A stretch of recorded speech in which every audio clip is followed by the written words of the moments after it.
Hello, Sharyn. Anderson-Campbell here. Today I'm talking about stopping the violence. Many have heard the saying, stop the violence.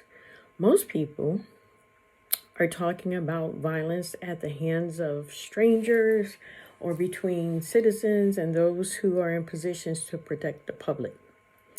Okay, to stop the violence, we must acknowledge some of the root causes, which are untreated mental health issues, substance use issues, also unresolved trauma, which can result in family violence. Children are being raised in hostile environments, and many never feel safe.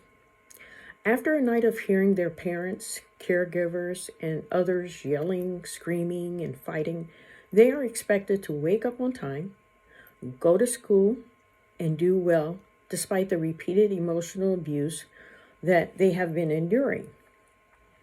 The problem is now they are consumed by fear and overwhelmed with feelings of sadness and depression, which can no longer be contained.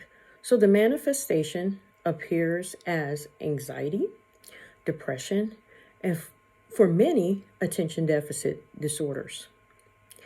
Some children make it to see their adult life. However, others do not. And those that do now have a distorted view of what it looks like to problem solve or solve problems or also resolve conflict. So stopping the violence, it begins with you. If you have unresolved traumas from your childhood, seek help. As for mental health, it is okay to acknowledge that you're not well. Again, ask for help. The other is substance use. There are many reasons why people become dependent on alcohol or drugs. In many cases, they started out experiencing the substance.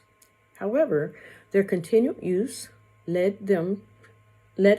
to building a tolerance, which resulted in the need for them to seek other and stronger drugs. Then there are those whose dependency was the result of misusing painkillers. Other reasons include inadequate coping skills, so substances become their go-to. Regardless of the reason, it is important to note that help is available. The problem is when one does not acknowledge their need for assistance. Not everyone who has a chemical dependency issue resorts to violence, nor does everyone who has unaddressed mental health issues. However, if someone cannot get their high, this can change. A violence-free home. Once again, stopping the violence and creating a brutal-free home starts with you. Seek help and address unresolved traumas, mental health concerns, and substance use issues. Be committed to change. We are a three-part being: spirit, soul, and body. No part of our being can be neglected without affecting the others. We are a spirit which possesses a soul and lives in a body. A violent-free home starts with you taking care of yourself, acknowledging symptoms of anxiety and/or depression, and seeking spiritual, medical, and mental health care as needed.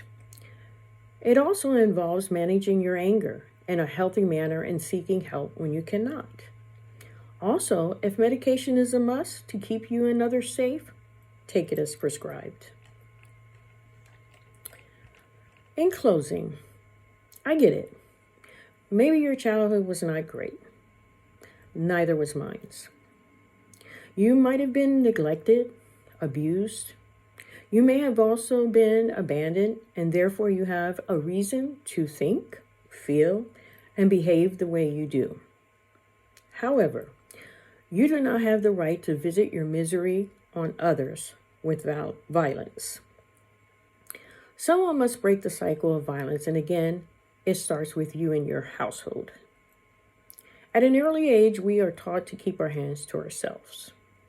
Unfortunately, despite being told, some people resort to what they witnessed because children are imitators, and 9 times out of 10, they will not adhere to the instruction to do as I say, not as I do. Whether it is a child or an adult, love should never involve intentional, physical, or emotional pain. Yes, people lie, they cheat, and steal. And we know that according to Romans 3:23, all have sinned and fallen short of the glory of God. With that being said, we are created in the image of God, who is love. Each time we intentionally harm someone with the intent to injure them or do bodily harm, it is evident of us falling short of the glory of God, and there are consequences. Stopping violence begins with you.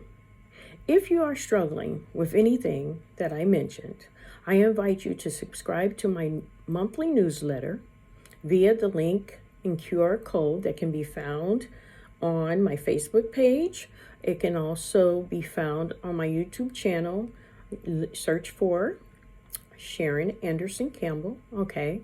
And also, these newsletters, they are designed to inspire, encourage, and provide insight on various topics. Stay tuned for additional insightful information to help you function and move forward, and encourage you also and what to do, feel, and be better. Thank you so much for tuning in, and Words of Light on my Facebook page. You can tune in there, and I would love to engage with you and just talk a little bit further about this topic and more. Be blessed and enjoy this Sunday evening. Thank you.